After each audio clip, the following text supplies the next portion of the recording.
Hello everyone, and welcome to another episode of All the Mods 7. How are you guys doing today?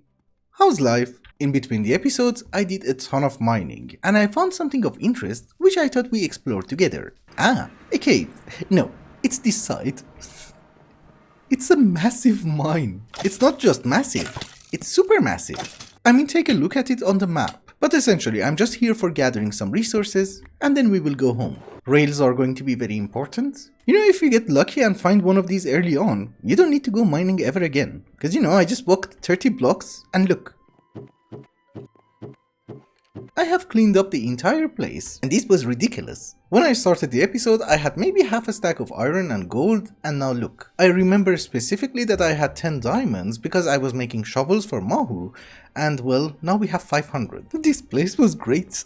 I didn't even show you the crazy amount of raw ores that I did manage to get. We also need some string. So now that we are actually filthy rich, where do we begin? We're going to start with a mob farm. As I have already mentioned in the previous episode, this savanna that you see in front of you is going to be our industrial area. And if we move to the west, there's a forest which is going to be our magical area. The mob farm is actually going to be built in our magical area and not over here. You're asking why? Well, there's a good reason for it. Because this mob farm is not just a mob farm, it's going to produce a source from Ars Nevu, and it's also going to generate us mana using Rosa Arcana. Thankfully, we do have mob grinding utilities in the pack, so this is like easy peasy. Let me gather a few stuff. I have gathered a few material that we're going to need, and yes, I did make the fans by mistake. And I did flatten a decent area for a 9x9 mob farm. In this mod pack there is a mod which makes the creepers biome dependent, meaning that if they spawn in a savanna they're going to drop acacia wood, if they spawn in a taiga biome they're going to drop spruce, and I'm hoping over here they're just going to drop oak. Or maybe we just get regular creepers, that's also fine. So obviously we want the mob farm to be within one chunk, and obviously we want it to be a 9x9. This is also a huge waste of resources, but I like having a row of grinders. Well, I'm sorry, it's not going to be a 9x9, it's going to be a 7x7, because the thing is, the absorption hopper has a range of 7x7. So you know, we want everything to be collected. You guys work, right? Yes, this mod also comes with a beautiful tinted glass, which you know, we can use it in order to see what's going on inside. And for some reason, dimensional chest is an achievement. Okay, here's how I'm going to do this. I'm going to have a dimensional tank over here, and we're going to export fluids to the south. Yes, that works. And items to the north. I'm assuming frequency will be 10 for you as well, so that you know, we don't mess it up in the future. I came back here in order to gather a few items for storage, and apparently storage drawers have not been updated to 1.18. Now we have functional storage, which literally works the same way, but it's incredibly expensive. For example, if you wanted to make a spruce drawer, which is a 2x2, you would get 4, right? Here you will get only 1. And upgrades are just wow. And it's so nice you need the previous tier. Anyhow, that is not very important. You make a lot of noises. What we need to do is that we need to make some dreadful dirt. I'm not really sure if it's going to spread or not, so we're going to make 2 badges. Come here. Come on. Give me my rotten egg. Yeah, you should not kill every single animal within your immediate vicinity, because now we're out of chickens. Aha! The only survival in the village. So this place is kind of torched up. If I place it, we're going to be fine. Yeah. The question is, are you spreading? No? Maybe it has to be dark. Also, this is a very stupid idea. Let's have a line of torches so that we can vein mine it. And then we place the vector plates down. Maybe when it's dark it's going to spread. I think we're good. Oops. We remove the torches and we cover it. And yes, this is why we have ender storage, so that we can also cover the top. Well, yes. You're also frequency 10. We got a ton of torches. That is awesome. Oh, I'm picking up the loot. Oh, we also get slimes. Aha. So functional storage is not really as intuitive as you would think, and it's very different from storage drawers. Well, I just spent 20 minutes figuring out why the hell it's not working. And then I had to go to the wiki and I realized, yes, you can have the storage controller, you can have the drawers, but you have to link them using the linking tool. It's nothing super complicated, you just select the controller, then you select the drawers. And once you have linked them, you can unlock and lock them, and you know, do the other gizmos. If you hold sneak and right click, you will have other options. But other than that, I think we're doing good. It's just that now we're getting a ton of experience and we're wasting it. We need a tank. There is a tank for mob grinding utilities which is not that bad, but I was hoping we would be able to go with mechanism dynamic tank. Unfortunately, it does require a decent amount of steel. So it has been a while later and I did manage to gather enough steel in order to make a modest dynamic tank. I am calling it modest, but this is a dynamic dynamic tank, so the storage is going to be massive. And for those of you who don't know, this is a multi-block structure from Mechanism. It can be 18 by 18 by 18. You just need to have 2 valves, and you can decorate the walls with glass. And once it has formed, the capacity is almost 1 million buckets. That's great. So we can use our ender tank to input it inside. That is great. And I just have to set a few filters for our mob farm. I was waiting for the shards. And you know, some pieces of armor so that I can void. Fuzzy mode. We need 2 more 2x2s. And can I get some void upgrade? You know, the storage upgrades are incredibly expensive and I don't really want to waste every single resource that we have. I already wasted everything on the grinders. So you come here, you come here. One of you is going to be for the shards. And I don't know if zombie arm is useful, but it seems to be rare. We can link you as well. Perfect. And lock the entire thing. And you know, whatever else that we get, we're just going to void. So how do you put it in? Oh, it goes in, okay. Just right click. The only thing remaining is that we have to make it look nicer. Well, I said we're going to improve it. I didn't say that it's going to look like a work of art. I am trying to learn how to build with 1.18 blocks and well, we need something less white than calcite and something less amethysty. The issue is that I don't really have that many block options, so for the moment, that's fine. Before we move on to our next project, which is going to involve a teeny tiny bit of immersive engineering, I saw something on the map and I really want to check it out. I have no idea what this is. It looks like a spaceship. And you should always bear in mind that loot in this mod pack is just crazy. Okay, it's not a spaceship. Now we know. Oh, Phantom! By Phantom I meant membrane. I wanted that. You have a Hoglin? Okay, first off, that was not it. That was the one. And secondly, this one is massive. Why don't you die? They have netherite armor. I just noticed. Would have been nice if they dropped it. Are you a cheaty chest? With TNT? No. Netherite pick. Oh, and 3 netherite ingots. I'm glad we came here. I also wanted some shroom lights, so that's good. I should be an idiot for not taking dark prismarine. You know, they literally don't die. 1 more netherite. And somebody actually dropped a netherite sword. You know, I think for the rest, we should first take torches and switch to a chest plate. And this place is incredibly laggy, I have no idea why. I don't really know why people use player heads. This is why it's laggy.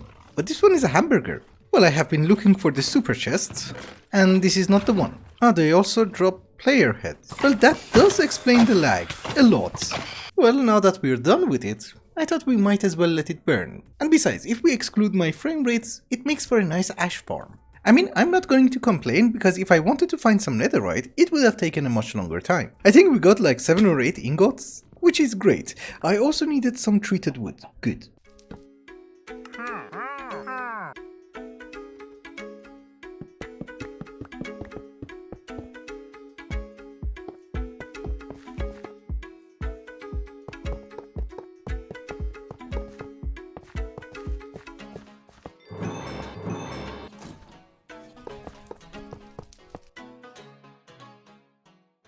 Okay, so it has been a while. Unfortunately, my production of steel is kind of garbage. I have 2 metallurgic infusers. It's better than having 1, but it's still garbage. Anyways, we needed a few things from immersive engineering. One of them is creosote oil in order to make treated wood, so we have coke ovens over there.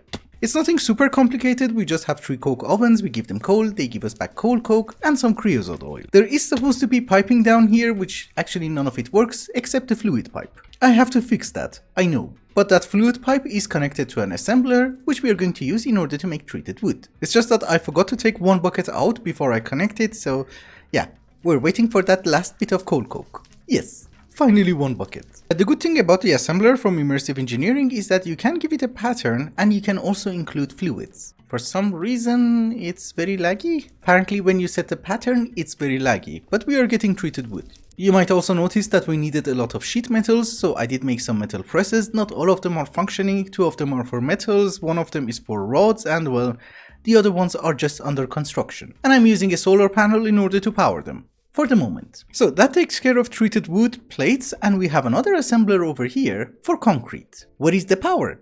Good question. There is a small solar panel up here and I think that's more than enough. Also, concrete is one of those things which does require a fluid and that fluid has to be water. So there you go. Now you should get water.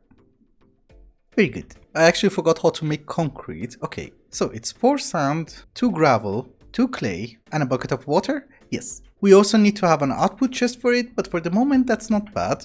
We're getting a decent amount. I can also get it from villagers, but you know, that's slightly slow. So why did we need concrete? Well, because we are going to start building our train network. There is a mod called Little Logistics, and in 1.18, it has a locomotive. And it's a steam locomotive. The ones which don't have steam are garbage. And it looks so cool. So obviously it does work with powered rails, and we have a decent supply thanks to the mine shaft, but that's not how we want it to work. Cause you know, it's a steam locomotive, there should be steam. And unlike railcraft, it doesn't need any water. So we give you some sticks, start the engine. You're perfect. That is going to be our means of transportation and also logistics of resources. And yes, I know we are not producing any resources, but trains are fun. And literally from the moment that I saw this biome, I was like, we need to have a bridge. And this is why we needed the concrete to make a bridge. Yeah, we are aiming for there. This is actually really long. It's been, I don't know, 100 blocks? Yes, finally we have a connection. It has been 2 stacks minus 13. Can I like increase the size?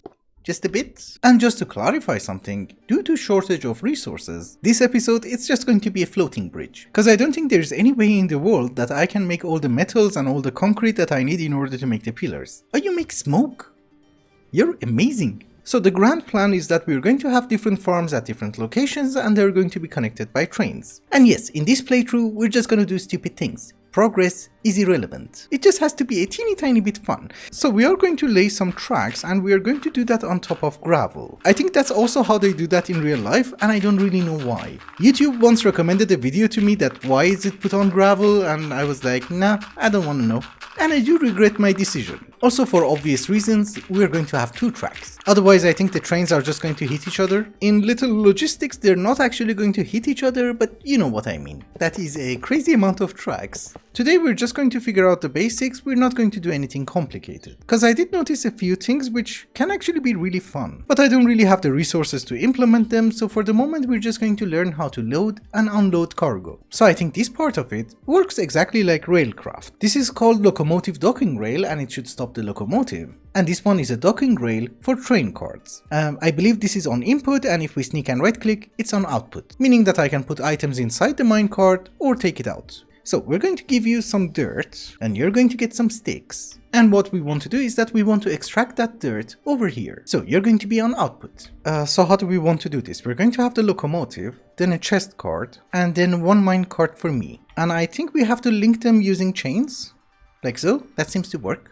So if I give you some sticks, you're gonna move. And my hope is that we're going to stop over here. Yes, yes, yes. And we got dirt, but we only got 10. But here we should unload it. Let me figure out why. Aha, so I have no idea what kind of stupid logic I was following, but apparently I did it wrong. The reason that we did manage to get 10 dirt was because the locomotive stopped here in order to get some fuel, which was only 2 sticks. And in the meantime the rapid hopper from the same mod managed to only insert like 10 dirt. But if we wanted to actually pick up items, this one has to be on output. Meaning that output to the minecart. You see, it stopped. It's picking up everything. That was great. But it picked up everything and we're on the way. And whenever we get to the other side, this one is on input to the hopper. So we're collecting stuff. It's really smart. That is good. I have also learned that there is something called a vehicle detector. It's like an observer with a range and it should emit a redstone signal. So I think we should be able to do a few fun things with it. I don't know, maybe light up a tunnel? Yes. Now that we know what we want to do with our base, it brings us to our main problem. How are we going to do everything without having any power? Because if we want to have different farms, we need to power them. I'll be very honest with you, there are not that many options and unfortunately we have to go with bigger reactors. The problem is that, last time, we also went with bigger reactors. Yeah, that is true, this is why we're going to change it this time. Instead of having a passively cooled reactor, which is essentially a reactor which gives you power, we're going to have an actively cooled reactor. Instead of power, we're going to get steam. And what do we do with that steam? We're going to put it inside a steam turbine from advanced generators. I think that's going to be slightly different from last time, and besides, it's going to be much more fuel efficient. Although the main problem is this is not the final reactor that I'm going to make, it's not the max size, therefore it has to be a temporary project. And I need it to be near our garbage machines so that I can power them as well. So it's not going to look beautiful, but in 2 or 3 episodes we should be able to find a permanent location for it in our valley down there. Cause you know, I need power in order to make better power. And we have to start somewhere, and solar panels are not really paying off. I have already went up ahead and made a bunch of graphite. That should give us a few stacks. Since the reactor itself is only going to make us steam, it doesn't really have to be a massive reactor. I think maybe a 5x5 or a 7x7 should be enough. Well, let's go with a 7x7. And I really have no idea why I decided to make it that fat. For the moment, we're going to have only 5 fuel rods. The control rod goes on top, obviously. And we just have to cover the rest. Although I'm assuming cooling it down with water is also not a very bad idea. A fancy reactor, which looks garbage. The reactor itself doesn't look garbage, but you know, we don't have anything covering it. This is something that most of you already know, but some of you may not. So let me demonstrate it for you. This is a normal reactor, right? If you give it uranium, it's going to generate power. It has 2 access ports and a power tap. And that's not even a power tap. It's okay, we're not going to generate power with it, so imagine it's an RF plug. So we can configure the ports. One of them is going to be for output, because we're going to get cyanide, and this one is already on input, so that it will get uranium. Now, if I remove a block and add a coolant port, you see our GUI has expanded, and we no longer have RF. The way that it works is also relatively simple. So we have the coolant port. This one is going to be for water because it's on input. The other one is going to be on output for steam. And I think I'm missing 1 clay. I have 48, okay. I wanted to make 1 sink. So here's the sink, here is a pipe, and we extract the water. You see, we are getting water very slowly. I should upgrade it, I know, oops. I will upgrade it, don't you worry. Over here we're also going to have 2 chests. One of them is going to have uranium, and the other one is going to extract the cyanide, which is the waste. And we actually need that. So now if I turn the reactor on, we're going to get steam. As easy as that. The issue is that we are going to need a few upgrades. Oh, it's a tiered one. Okay. Oh, it can transfer 2 buckets every tick. Wow. We have to tweak this a little bit more, but this is the steam generating part. Now we need an actual generator. There are 2 types of generators in this mod. One of them is a gas turbine generator, which works with syngas, and the other one is a steam turbine, which you can also use a heat exchanger from the same mod in order to make steam. But bigger reactors work, so why the hell not? I forgot that this mod has a ton of components. We are out of iron, but fear not. We have a decent supply left. So here's one controller. We need to have an intake valve for steam. A basic capacitor bank is not the worst idea. It will increase the buffer of the generator itself. Actually, we have electrum. Let's go to advanced. And we also need to have a flux generator. This is the output for power. And now actually comes the fun part. This is a multi-block and we need to make some turbines. We can have up to 50 turbines and well, obviously we want to go with the composite one because each one is going to make us 1000 RF per tick. And 50 of them means 50,000 RF per tick. But I'm assuming it needs inderium or reinforced alloy. Aha, I can do that. We just need to make a few alloys from mechanism and I need to sleep. It actually turned out to be relatively cheap. I just forgot how much are you going to consume. Yeah, that was what I was worried about. You need double. This is the 8 reinforced alloy and we should be able to make at least 1 turbine. But this is a slight rabbit hole. You have to make every single one. The problem is that in order to make the composite turbine, you need the reinforced, you need the advanced, you need the enhanced, and you need the basic. Bronze is cheap, who cares? So here is 1 advanced turbine. And we should be able to make the generator itself. So we need to extract that steam. That goes into the fluid intake. This is a multi-block, but you can make it in any way that you want. So that is the fluid intake. This is the controller. I'm going to put the capacitor over there. Flux generator will be here.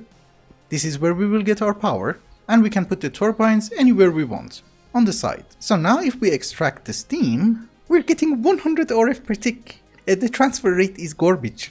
Well, I guess if we provide you with an upgrade... Oh, we're out of steam. I have to turn you on. I was wondering why the hell it's not getting any water and then I realized, well, I turned the redstone off. But you might notice that we are generating a decent amount of steam and a decent amount of power. I also made a second turbine, so power should go up. Yep, almost 2000 RF. Another thing is that we should reduce the reaction, because I think we're generating too much steam. And we're burning fuel. Okay, that's not good, because we're losing it now. Yeah, only 2 of them will be off. We should be fine. Yes, it's increasing. Ultra vector plates. Pushes mobs at lightning speeds. This is something that I absolutely have to try, because it does not have a crafting recipe. Faster than light. That's a big distance. Let us get back down to business. So we are generating 2000 RF per tick, we are not wasting that much fuel, that is great. And I did make some Elite Universal cables so that we can have machines and we can upgrade them. And I think the first thing that we have to put here is the charger, for the jetpack. Well, my main bottleneck until now was power, and now that we have power, there's literally nothing to stop us. Because making a basic tier installer is cheap. Well, it's cheap, but we can only make 6. And that means I can upgrade my machines, and now they're going to work 3 times more fast. I could not do that with a solar panel, because otherwise we needed like 10 of these. But with that, ladies and gentlemen, I think it's also a good time to wrap up the episode. Thank you so much for watching, and I hope you enjoyed it. Till the next one, bye bye.